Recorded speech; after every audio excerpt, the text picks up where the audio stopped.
New numbers from Customs and Border Protection revealing a 128% surge in migrant encounters last month from the same month last year.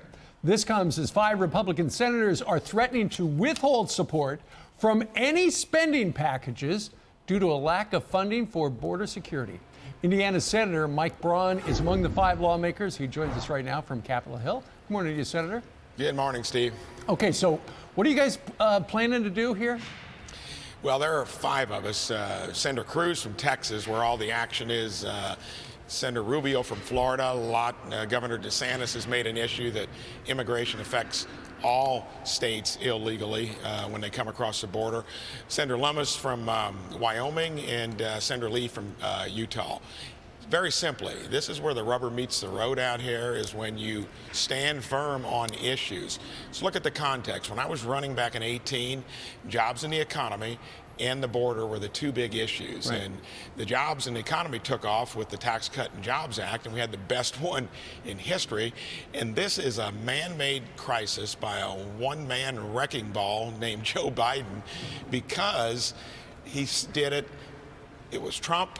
We're not going to keep those policies in place. We were down there at the border in March and saw all the atrocities, including the smugglers heckling at us, and that was at about 75,000 illegal crossings. It's now about triple that.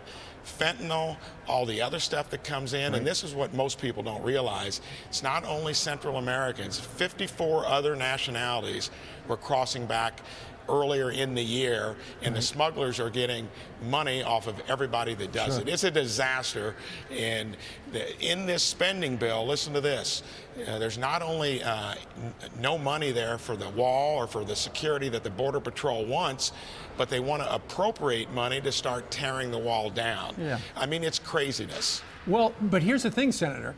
If you would need the Democrats to go along with you, they don't think there's a problem, and that's your problem. Well, they don't think there's a problem on a lot of things, and there's a litany of them we don't have time to go through, but even on like the vaccine mandate, I'm leading on that, where you're trying to force businesses, to vaccinate their employees down to 100 employees when we've been trying to keep them at their post working. They have not made one decision that has really been beneficial to the country, and that was shown, I think, with the Virginia and New Jersey elections. And man, we better go to town with it in 2022 and 2024. Let me ask you about the president's Build Back Better plan. That's the next big bill. Apparently the CBO is going to come out with an estimate on how much it actually costs. The White House says it costs nothing. We know that's not true. They're going to come out with an estimate by Friday. If it is an actual number and not zero, I would imagine there are going to be some moderate Democrats who are going to say, wait a minute, you made it sound like it was zero, but it's actually fill in the blank number. We're not going to go for that right now. I think that's been their kind of modus operandi all along, talk about all the benefits of more government when we're now nearly 30 trillion in debt.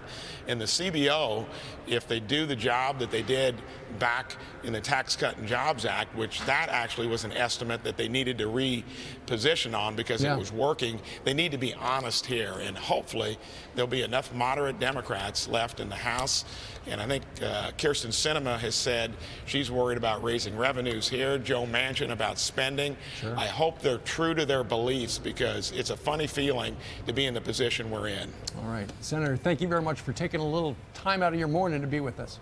I'm Steve Ducey. I'm Brian Kilmeade. And I'm Ainsley Earhart. And click here to subscribe to the Fox News YouTube page to catch our hottest interviews and most compelling analysis.